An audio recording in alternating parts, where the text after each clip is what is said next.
2G, 3G cutting అండి. తక్కువ స్థలంలో ఎక్కువ దిగుబడి ఎలాగా? తీగ జాతుల్లో 2G, 3G, 4G, 5G వరకు కటింగ్స్ ఉంటాయండి. అసలు 3G కటింగ్ అంటే ఏంటి అని అనుకుంటున్నారు కదా.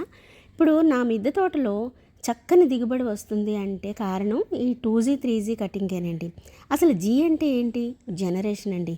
First generation, second generation, third generation, అలాగే ఫిఫ్త్ జనరేషన్ అన్నమాట. ఇప్పుడు ఈ బేరుపాదు చూస్తున్నారు కదండి, ఇందులో మీకు 2G, 3G కటింగ్ చెప్తాను. యాక్చువల్గా మనం విత్తనం వేసాక 2-3 ఆకులు వచ్చిన తర్వాత ఒక తీగ ఒకటి వస్తుంటుంది. మీరు గమనించినట్లయితే దాన్ని ఫస్ట్ జనరేషన్ కొమ్మని అంటాం అనమాట. ప్రజెంట్ మీరు చూస్తున్నది సెకండ్ జనరేషన్ తీగ అండి.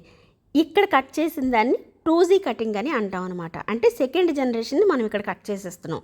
అప్పుడు ఏంటంటే అది అభివృద్ధి చెంది ఇంకాస్త హైట్ ఎదిగి అక్కడి నుంచి బ్రాంచెస్గా తీగలు రావడం అనేది మొదలు పెడతాయి. మీరు చూసుకున్నట్లయితే ఇక్కడ ఒక బీరకాయ ఉంది చూడండి మొదట్లోనే. అలాగే రెండో కనుపు దగ్గర కూడా మనకి ఇలాగా బీరకాయ అనేది స్టార్ట్ అవుతుంది. అయితే అక్కడి నుంచి పక్కన ఒక తీగ వచ్చేసింది. ఆ తీగను కూడా మనం తుంచేసుకున్నట్టయితే ఆ కాయ నిలుచుంటుంది అనమాట. అర్థమైంది కదా. ఈ విధంగా 3 feet 4 feet హైట్ వచ్చే వరకు మనం క్రింద వచ్చే కొమ్మలన్నింటినీ అంటే సెకండ్ జనరేషన్ కొమ్మలన్నింటినీ కట్ చేసేసుకోవాలండి. అప్పుడే మనకి ఈ విధంగా చూసారా, కనుపుకి కాయ కనిపిస్తుందా? నేను ఆల్రెడీ కట్ చేసి పెట్టాను కాబట్టి ఇదిగోండి చూసారా, ప్రతి కనుపుకి కూడా కాయ అనేది ఉంటుంది, అది నిల్చుంటుంది. అయితే పాలినేషన్ అనేది మాత్రం మనం చేసుకోవాలి. ఇప్పుడు అంతకంటే మించి పైకి వెళ్ళే కొమ్మల్ని మనం కట్ చేసింది అది థర్డ్ జనరేషన్ కటింగ్ అండి. అంటే 3G కటింగ్ అనమాట. ఈ విధంగా ఇలా మనం కట్ చేసుకుంటూ పోతే ఇంకా 5 feet వరకు ఎదుగుతుంది కదండి. మనకి అందితే గనక ఓకే, లేదంటే ఎలాగ మనం లేడర్ వేసుకుంటాం. అక్కడ ఏం చేయాలి అంటే అదిగోండి, అక్కడ నేను 4G కటింగ్ అనేది చేసేస్తున్నాను. ఇప్పుడు మీరు గమనించినట్లయితే ఇది వేరే కుండీలో పాదండి. ఇక్కడ నేను 2G, 3G కటింగ్ అయితే చేస్తున్నాను. చూసారా, ఈ విధంగా కనుపుల వద్ద పక్కకి మనకు వచ్చినటువంటి కొత్త తీగలు ఏవైతే బ్రాంచెస్ ఏవైతే ఉంటాయో వాటిని ఈ విధంగా కట్ చేసుకుంటూ వెళ్ళిపోతే కనుక మనకి కనుపుకి కాయ రావడం అనేది మొదలవుతుందండి. ఈ చిన్న టిప్ కనుక ఫాలో అయితే ఒక పాదుకి అతి సులభంగా ఎన్నో కాయలు మనం కాయించవచ్చండి.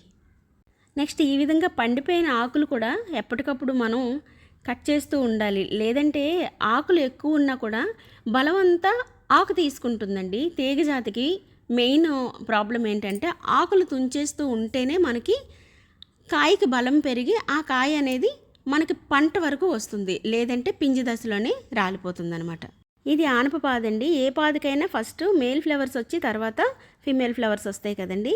ఏదైనా సరే అండి, ఆనపాదు అవనివ్వండి, సొరపాదు అవనివ్వండి, బీరపాదు అవనివ్వండి, లేదంటే 5 feet కంటే కూడా హైట్ వచ్చినటువంటి ఈ తీగలు ఏవైతే ఉన్నాయో మనం నిచ్చెన సహాయంతో చివర ఉన్నటువంటి టిప్స్ చిగుర్లు ఉంటాయి కదండి, ఆ చిగుర్లని మనం పించ్ చేసేయాలి.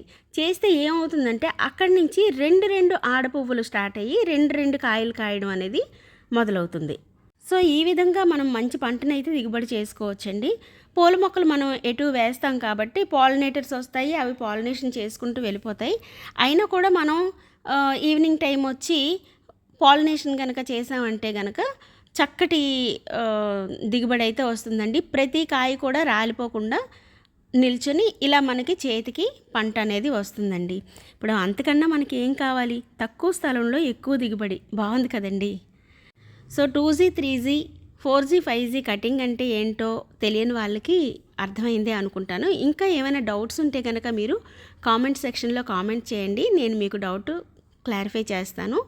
ఇంకో విషయం ఏంటి అంటే హ్యాపీగా మనం హార్వెస్ట్ చేసేసిన తర్వాత కాయగూరలు కట్ చేసేటప్పుడు బేరు పొట్టలో పురుగులను గమనిస్తాం. అవి ఎందుకు వస్తాయి, దేని వలన వస్తాయి, అవి రాకుండా ఉండడానికి సొల్యూషన్ ఏంటి అనేది నేను నెక్స్ట్ వీడియోలో మీకు చెప్తానండి. ఈ వీడియో మీకు నచ్చిందే అనుకుంటాను. నెక్స్ట్ వీడియోలో మళ్ళీ కలుద్దాం. Happy gardening.